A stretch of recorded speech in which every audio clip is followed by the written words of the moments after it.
시편 23편 1절부터 3절 말씀 가지고 하나님 말씀을 증거하겠습니다. 나누실 은혜 제목은 목자와 양, 목자와 양이라는 제목으로 하나님 말씀을 증거하겠습니다. 11월 마지막 주입니다. 이제 12월이 오면 5월 안에도 끝날 텐데 건강 조심하시고 또 한 해를 뒤돌아보면서 또 올 한 해 은혜와 하나님이 보호하신 바 이런 걸 감사하는 그런 날들 되길 바랍니다. 추운 건강 조심하시고 또 사람들이 어떻게 살아가는 것을 이렇게 봅니다. 제가 보고 저도 살아보면서 주위 사람들을 관찰하고 사람들을 보면서 저도 많이 반성하고 또 신앙적으로 회개도 많이 합니다. 그런데 사람들을 보면서 세 가지 부류의 사람이 있다는 걸 느낍니다. 어디서 본 것도 아니고 제가 그냥 관찰해보고 생각한 내용이에요. 세 부류의 사람이 있다. 첫째는 일 중심의 사람이고, 두 번째는 관계 중심적인 사람, 세 번째는 소유 중심적인 사람이 있다. 이런 생각을 해봅니다. 일 중심의 사람은 일을 좋아하는 사람이에요. 말 그대로 혼자 일을 하든지 직장에서 일을 하든지 직업을 가지고 혼자 취미생활을 하든지 혼자만 할 수 있는 어떤 직업이나 예술, 스포츠 뭐 이런 거를 즐기는 사람들이 있겠죠. 그 두 번째는 관계 중심적인 사람들은 사람과의 관계에 시간과 물질을 투자하는 사람들이 있어요. 그리고 사교적인 사람들, 친구를 좋아하고 동료를 좋아하고 그런 사람이 있어요. 관계 중심적인 사람, 부모 관계도 좋고 건강하고 사람이 많은 사람이 있어요. 그리고 세 번째는 소유 중심적인 사람이 있어요.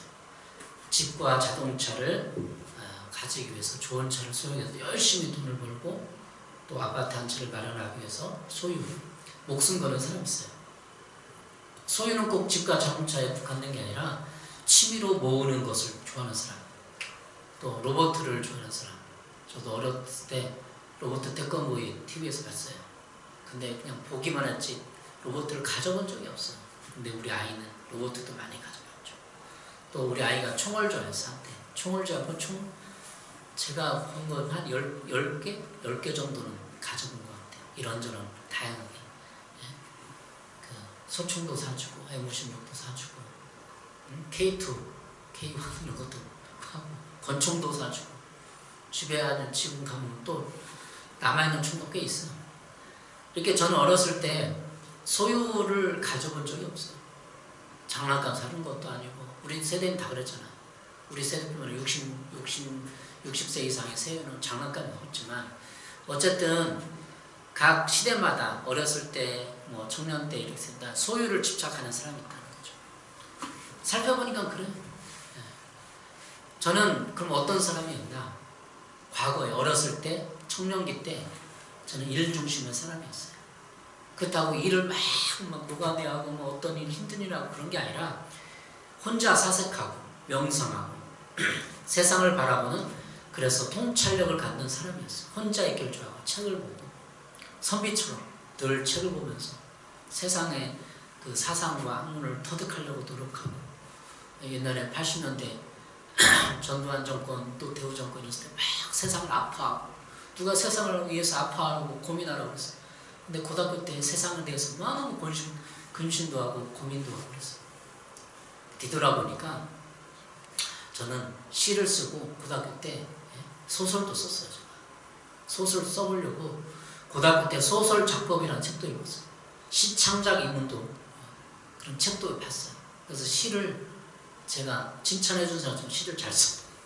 그래서 요즘에는 인터넷 페이스북에 시를 올리고 있어요. 기도시를. 어쨌든 저는 뒤돌아보니까 일 중심의 사람이었어요. 근데 목회를 해보고 사역을 교회 사역을 해보니까 일 가지고는 안 돼요. 목회가 안 돼요. 혼자 있기를 좋아하면 안 돼요. 관계를 잘 맺어야 돼요. 뒤돌아보니까. 목회가 사람과 일대를 만나서 그를 이렇게 잘 설득하고 전도해서 목양하는 거 아니에요. 한 마리 양을 기르는 것처럼. 근데 제 성향과 성격이 많이 변했어요. 혼자 있기를 좋아하고 책이나 보고 세상에 대해서 근심하고 사상을 이렇게 살펴보고 막 아파하고 사색하고 그런 사람이 관계적인 사람으로 바뀌었어요. 제가. 친구를 좋아하고 요즘에 그래서 동창 모임 하잖아요. 동창회에 가서 술자리도 가보고 부천 둘레길도 걸어보고 관계를 맺기 위해서. 저는 진리를 탐독하는 것만 예전에 청년 때 신학생 때 좋았지, 관계를 맺어서 내가 가지고 있는 복음과 능력과 진리를 나눠주고 그들을 설득하고 전도하려는 이런 계획들은 없었어요. 그러니까 목회가 좀 힘들었던 거예요. 되돌아보면 저는 일 중심의 사람에서 관계 중심 사람으로 바뀌었어요. 또 하나님과 기도하고 하나님과 관계를 맺어야죠. 사람들과 관계를 맺어야죠. 목회하려면 관계를 맺어야 되잖아요. 그러니까 여러분과 일주일에 한 번씩, 한 달에 한두 번씩 늘 식사하고 여러분의 안부를 묻고 기도해주고, 이게 목회 아니에요. 근데 청년 때는 신학생 때 그걸 싫어했어. 그래도 교육부서 청년부 뭐 다 해봤지만 좀 힘들어했어요. 하긴 했는데 내 마음 속에서부터 힘들었다. 근데 지금은 힘들지가 않아요. 사람 만나는 게 힘들지가 않아요. 어디 뭐 집회 장소에 가고 어디 가서 그런 거 굉장히 힘들어하고 뻘쭘해하고 얼굴 빨개지고 말도 제대로 못 끊는데, 어디 가든지 이제 자신 있고 담대하고 사람 만나고. 그리고 어제는 저기 부천고등학교 선배 김규표 변호사가 출판 기념회를 했는데, 금요일 날 했나? 금요일 날 목요일 했어요. 기억이 안 나. 거기 갔는데 혼자 갔는데 너무나 담대하고 축하해주고, 사진도 찍고 왔어요. 그래서 출판 기념회, 내년에 국회의원 나온다는 그 김규표 변호사에 축복해주고 기도해주고 사진도 찍고 사람들도 인사도 하고 아는 척도 하고. 제가 이렇게 관계 중심 사람으로 바뀌었어요. 그러니까 사람은 성격이 그대로 있는 게 아니에요. 바뀌어 나중에. 여러분도 이제 하나님과 관계를 맺으려고 교회 온 거 아니에요? 하나님, 여호와 하나님과. 이 저 멀리 있는 신적인 존재가 나의 아버지가 되고, 오늘 본문에 있는 목자가 되는 거잖아요. 목자로서 관계를 맺는 거죠. 그래서 제 개인 간증을 했어요. 저는 일 중심의 사람이었지만 관계 중심 사람으로 변했다. 지금도 그래요. 때로는 혼자 있고 사색하고 그걸 좋아해요. 그렇지만 목회를 하려면 나가서 사람 만나고. 신학생 때, 청년 때 교회 생활을 했지, 다른 사람 친구들 만나고 술 친구들 만나고 놀고 그러진 않았어. 그것도 하긴 하는데 힘들어 했다는 거죠. 그런 거. 근데 이제 쉬워졌어요. 그래서 목회가 되는 거죠. 이제 쉬우니까. 하나님 관계, 이웃과 관계, 우리는 관계적인 존재로 부르심을 받았습니다. 오늘 다윗의 시편을 목자라는 일을 통해서 관계를 설명하는 그 단어들을, 시편을 오늘 보게 됩니다. 목자의 일을 하고 특성을 알아야 하나님과 관계를 바라볼 수 있습니다. 하나님은 우리를 관계 중심적인 사람으로 부르셨습니다. 그래서 관계만 맺어라가 아니에요. 신앙생활하면 관계만 맺고 관계만 잘하면 된다도 아니에요. 일도 잘해야죠. 소유도 필요하죠. 소유도 얻어야죠. 아파트도 얻고 뭐 이래서 저축도 하고. 그렇지만 하나님은 우리를 관계 중심이 그렇다는 거예요. 내 삶의 중심이 하나님과 관계, 이웃관계를 맺도록 부르심을 받았다는 것입니다. 성경이 우리가 관계적인 존재라는 것을 말해주고 있습니다. 창세기 1장 26절이에요. 하나님이 이르시되 우리의 형상을 따라 우리의 모양대로 우리가 사람을 만들고. 하나님이 우리라고 했어요. 그 우리가 누구예요? 하나님 아버지, 성자 예수님, 성령 하나님.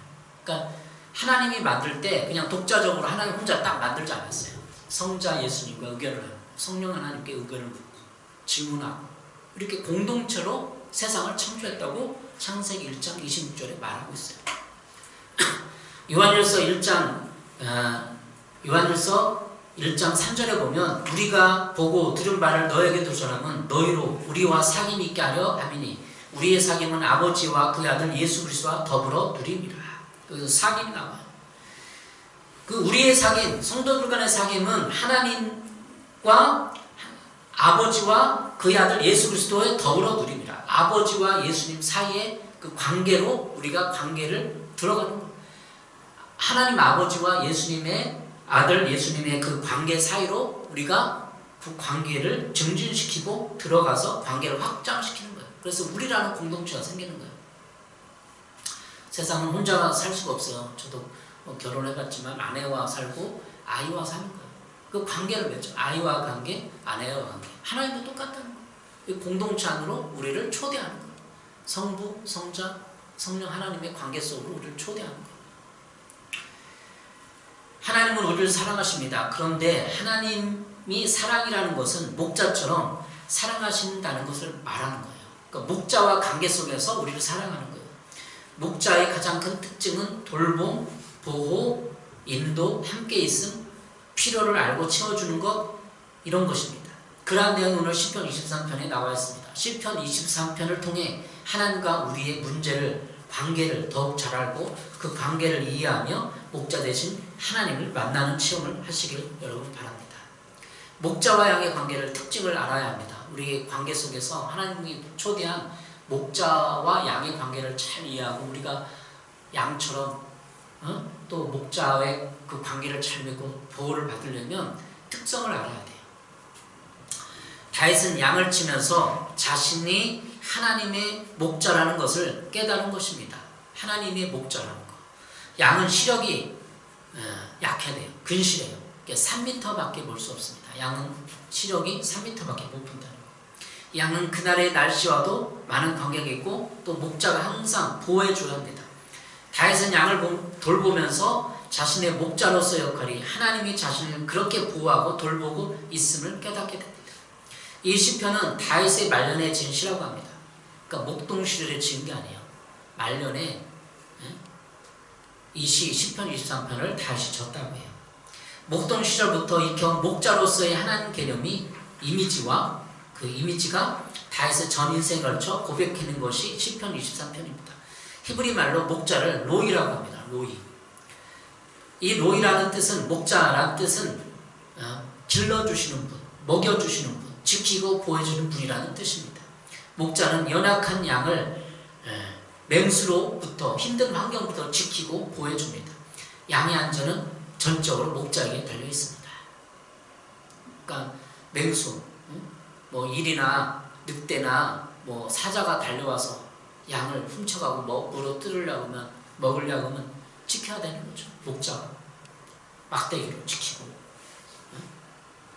그렇다면 오늘 여호와는 나의 목자라는 고백은 하나님 자신이 우리를 길러주시고 먹여주시고 지켜 보호해주시는 분이라는 고백입니다.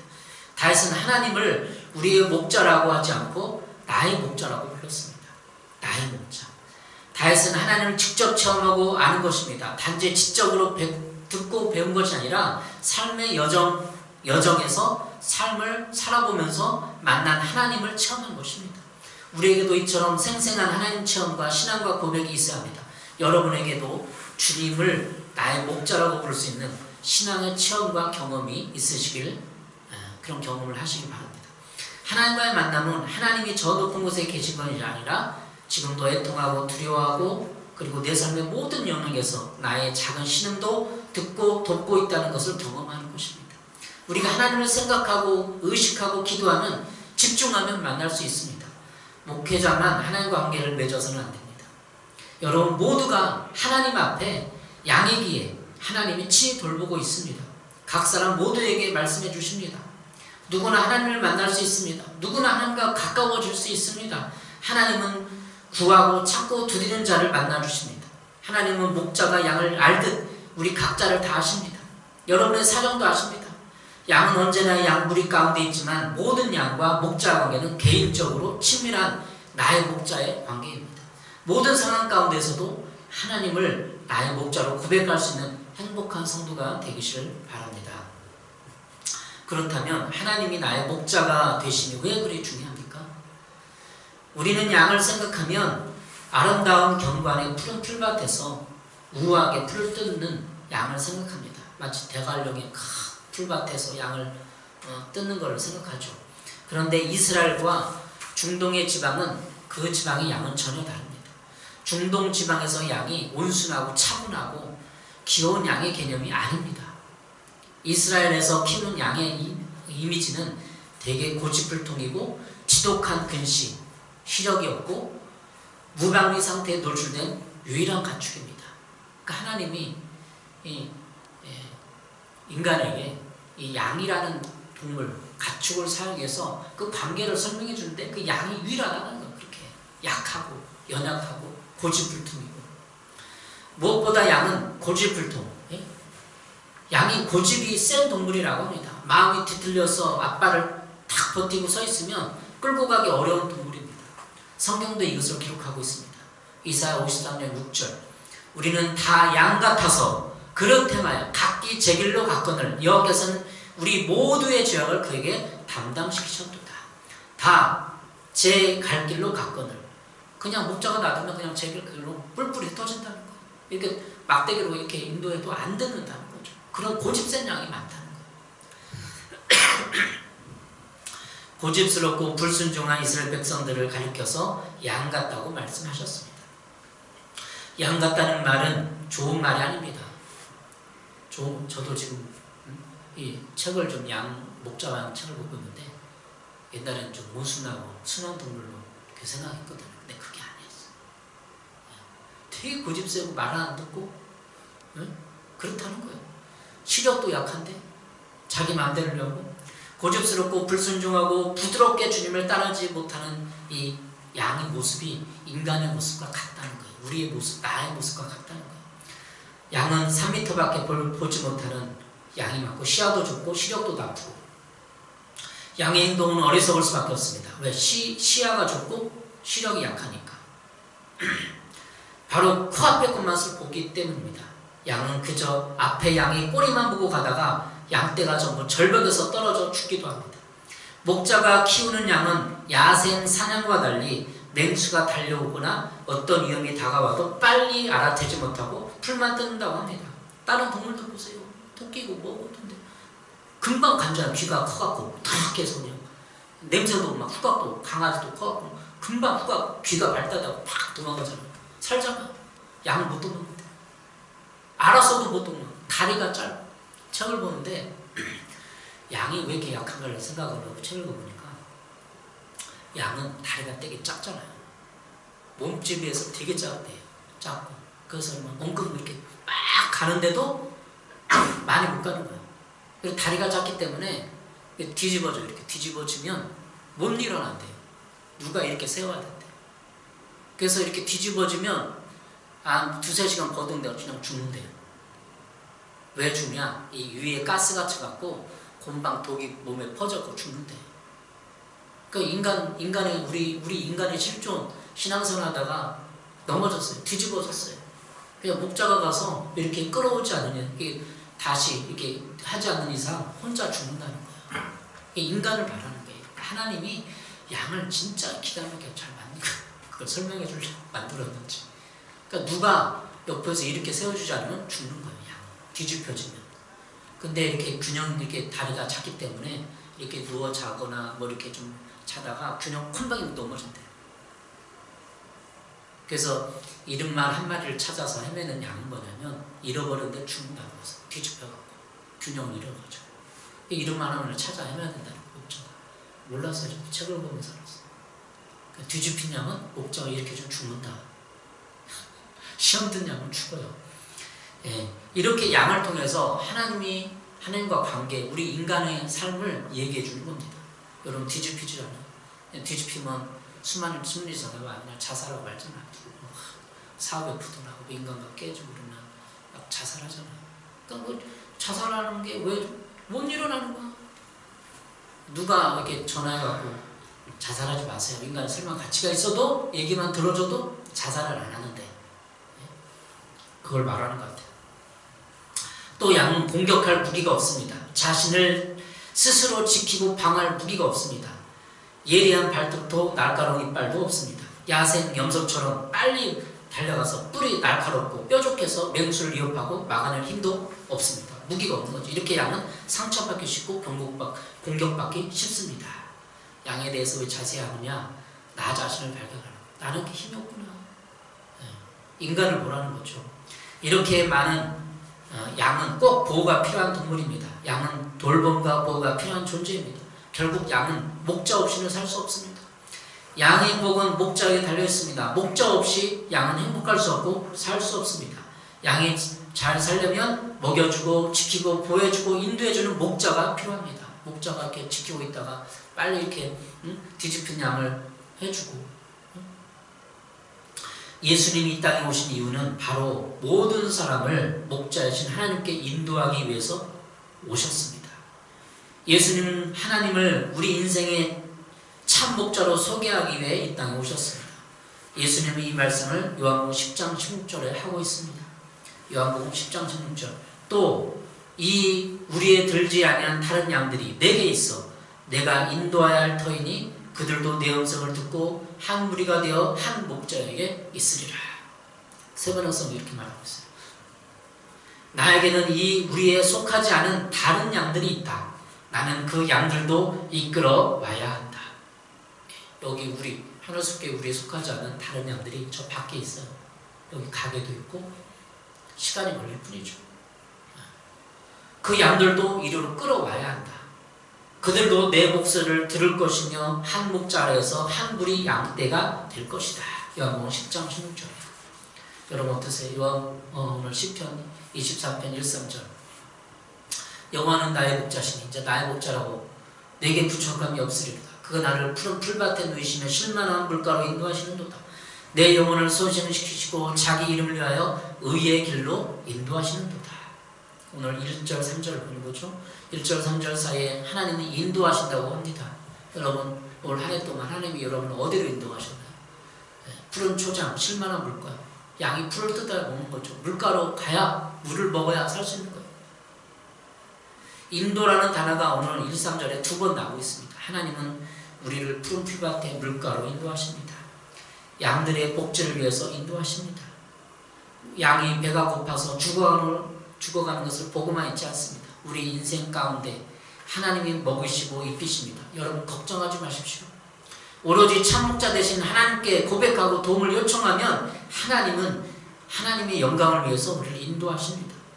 우리 기도대로 지구상의 모든 사람이 다 갑부가 되면 그것이 천국입니까? 그렇지 않습니다. 하나님은 하나님의 영광을 위해서 우리를 인도하시고 먹이시고 입히십니다. 인생의 목적을 알아야 합니다. 하나님께 영광 돌리는 것이 우리 인생의 목적입니다. 양은 단순히 목동만 또 목장 안에서 목자의 보호를 받으면서 잘 살면 되는 거예요. 그러니까 우리도 보호를 받으면서 하나님의 영광을 위해서 살면 우리가 보호를 받는 거예요. 그냥 우리에서 책에 이렇게 나와 있더라고요. 우리가 있는데 어떤 양은 잘 생기고 튼튼한데 밖에를 기웃겼는데 그래서 이 우리의 틈을 밀고 이렇게 나간대요. 밖에는 푸른 초장같이 보이는 것이 있어요. 근데 그렇게 풀이 좋아 보이는데 좋지는 않다는 거예요. 꾸역꾸역 나간다는 거예요. 그리고 그 양들을 막 이렇게 해갖고 따라하면 한 마리가 우리를 나가니까 덩달아서 이렇게 또 두세 마리가 나가고 두세 나가니까 막 대거 나간다는 거죠. 그러지 말래도 자꾸 목자가 그러지 말고 또 갖다 놓고 해도 나간다는 거예요. 결국은 이 목자가 책임을 하는데 그 목적으로 안 되구나. 그래서 칼을 들고 그 양을 잡았대. 자기 체험가 양을 키운 사람. 뭘 말해주고 있어요? 양은 이렇게 고집이 세고 그렇다는 거예요. 우리는 어때요? 우리 삶을 인생을 되돌아보세요.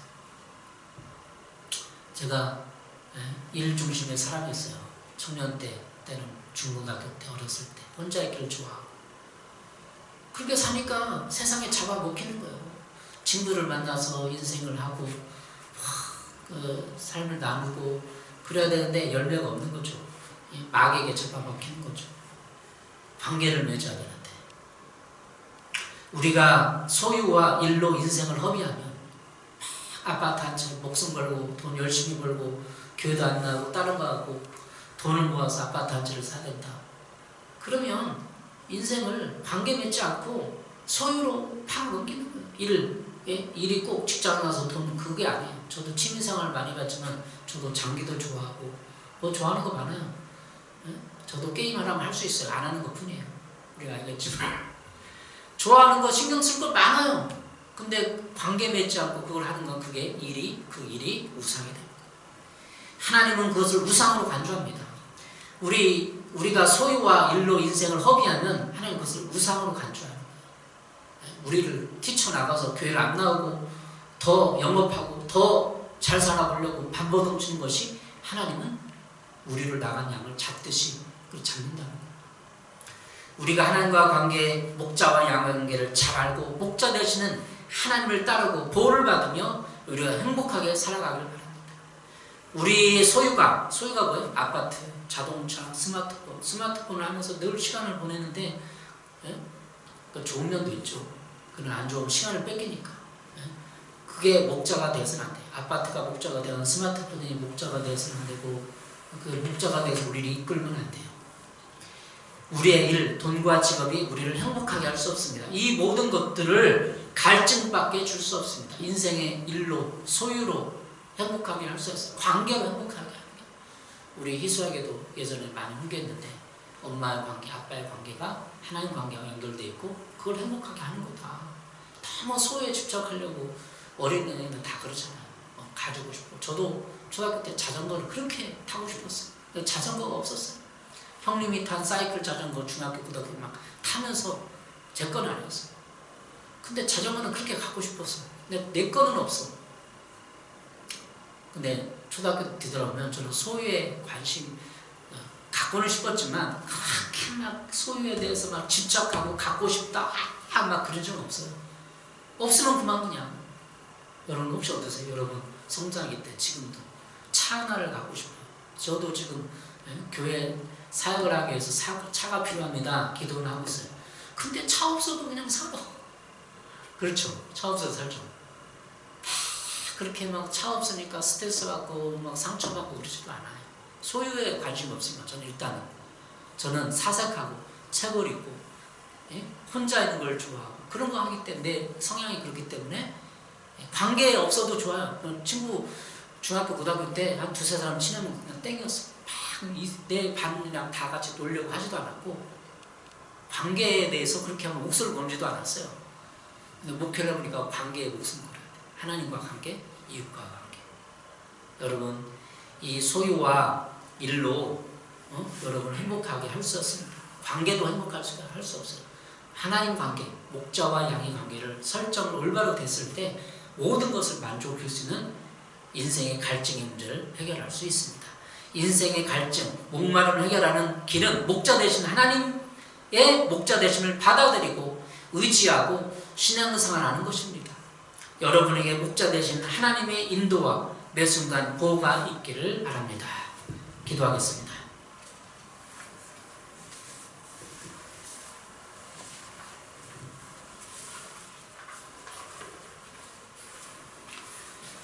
하나님 아버지, 이렇게 우리가 목자 되신 예수님을 각인시켰습니다. 하나님은 목자가 되어서 우리를 인도합니다. 우린 양이 되어서 앞도 볼 수 없고 발버둥 치며 죽어가는 인생들입니다. 배고프고 시력도 약한 나약한 양들입니다. 우리를 보호해 주시옵소서. 하나님 아버지, 목자 되어서 우리를 일상에서 지키고 보호해 주시옵소서. 맹수가 올 때, 사단마귀가 우리를 아버지 공격할 때 보호하고 지켜주시옵소서. 예수님의 이름으로 기도했습니다. 아멘.